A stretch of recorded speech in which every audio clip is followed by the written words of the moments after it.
And we welcome in Joe Patrick, 92.9 The Game in Atlanta. Of course, it's the San Francisco 49ers and the Atlanta Falcons coming up this weekend. Joe, we appreciate you so much for joining us. Let's jump right into this. That Falcons offense against the top defense in the league, man, you've suffered some setbacks. That offense have suffered some setbacks over the last couple of weeks. How do you think they're going to fare against the 49ers defense? Yeah, I mean, this has been one of the toughest stretch of the years for the toughest stretches of the year for the Falcons, going up against obviously Tampa Bay last week, and then I personally think that this San Francisco defense is probably even a notch better than Tampa Bay. So I think the Falcons definitely have their work cut out for them. They got something going toward the end of that game, last week, but it's really the kind of first and second quarters, the first half of games that have plagued them, and 3 of the 5 games they've played this year. So I know that that's something they'll really be focused on. It's something I think they're going to have to score some points and keep it competitive, obviously, and just keep it close late to give themselves a chance to win this thing. Yeah, Joe, one of the things with that Falcons offense that has been surprising for me personally is how successful they are running the football. They're one of the top rushing teams in the game so far this year. I know they lost Cordell Patterson. That's a big blow to what they do.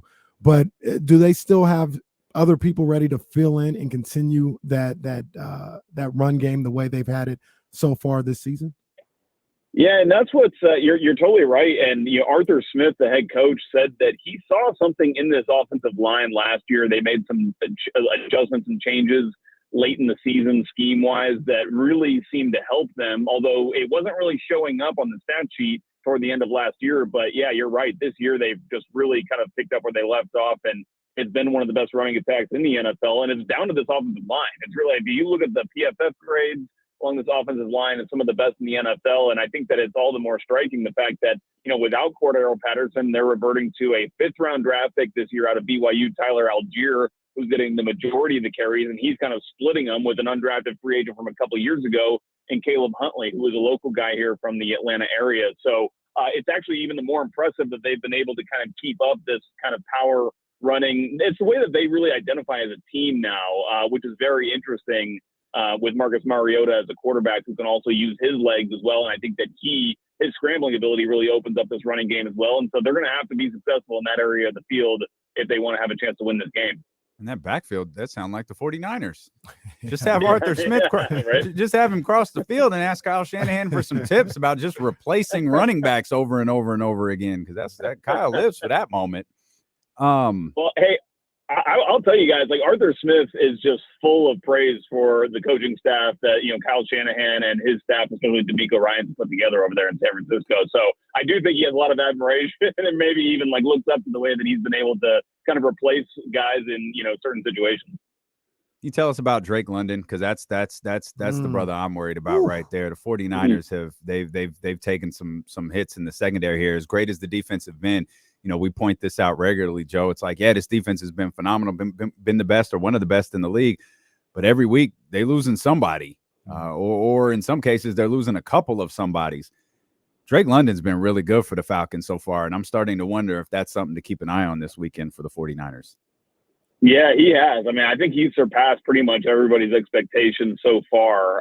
There were a lot of question marks about him when he was drafted. Is he going to be a guy who's actually truly going to be, an elite X receiver in this league? Is he going to be a guy who has enough speed to get down the field and kind of beat his corners in one-on-one situations? And he's certainly shown that, he's got the ability to win in those one-on-one situations, which is great. I also think that just generally when you look at kind of his profile, that's really the identity that the Falcons team, this new Falcons regime under general manager Terry Fontenot and Arthur Smith, want to kind of build around, as being a big physical team. And they've done that the past 2 years in the draft with their first picks, drafting a couple of pass catchers, one in Drake London, obviously, and the other one in Kyle Pitts, who are both just mismatches. And, this Falcons team doesn't run out a lot of wide receivers. So there was a game earlier this season where they only dressed 4 wide receivers because they used a lot of big packages. But when you've got receivers like those 2 guys I just mentioned, it can create mismatches for teams who aren't used to coming up against those types of players.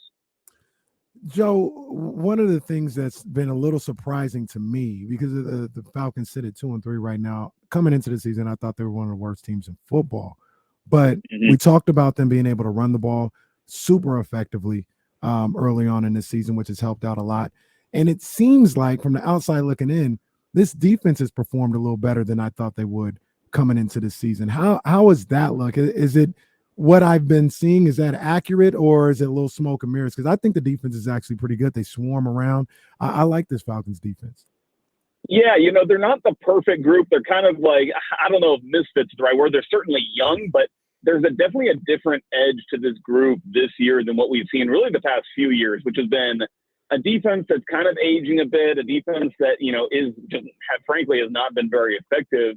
This defense still kind of gives up the yardage, but the thing that makes them stand out compared to recent years is their ability to make plays and create turnovers and just the general speed that I think helps them facilitate them doing that. They drafted obviously very fast players on the defense, headlined by the second round pick from this year, Troy Anderson, who looks like he could be in to start in place of their regular middle linebacker, Michael Walker, who could miss this week. He's missed both days of practices so far with a groin injury. So Troy Anderson is a guy who I think he ran the fastest ever time at the combine this year, and really was a project player. He's only played linebacker for 1 year in college at Montana State, and is now looking like he could be in line to start a game in the NFL this week. But he kind of personifies this kind of new edge that this Falcons defense has, which is one that really flies around, gets a lot more pressure on the quarterback than they did last year, and generally is just able to make plays and do enough defensively to give themselves a chance to win games. Joe Patrick, 92.9 the game in Atlanta. Joe, I wasn't very high on the NFC South coming into the season. I actually thought Carolina had a chance to win it because I'm an idiot.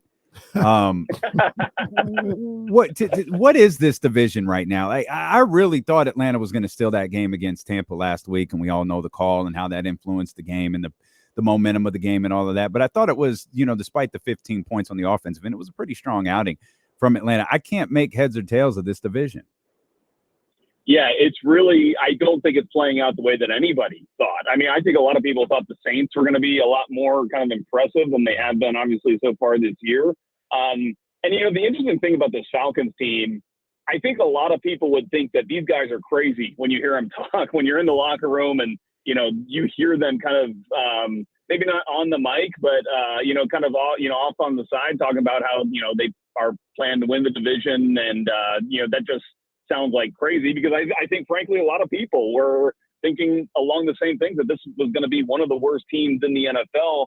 And I'll tell you, after that roughing the passer last week, Arthur Smith wasn't saying a lot about it. No one around the building is really saying a lot about it on the record, but I know for a fact that not only are they just upset about the call itself, but I feel like they want to exact revenge on the Bucs for the way that game played out. And they have, funnily enough, they get them the last game of the season. So I think that, this division is wide open. I don't think the Panthers are going to be in for it. I'm sorry to say. No, they're very much not.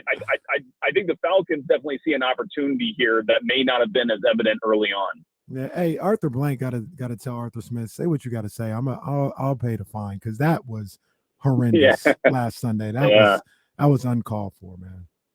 Yeah, and it's like, what do you say? Everybody knows that it was just the wrong call, the wrong thing, and at some point, I think it's actually the right move to not really, be so focused on that. You really just do have to get past it somehow. But you can tell, I mean, we talked to Grady Jarrett today, and you can tell that he's still irked, and he knew the questions were going to come about it, and he's just not kind of giving them any attention at all. Great stuff, Joe, man. Thanks for carving out a few minutes for us. Enjoy the game this weekend. Hey, happy to do it. Thanks for having me on, guys. Appreciate it.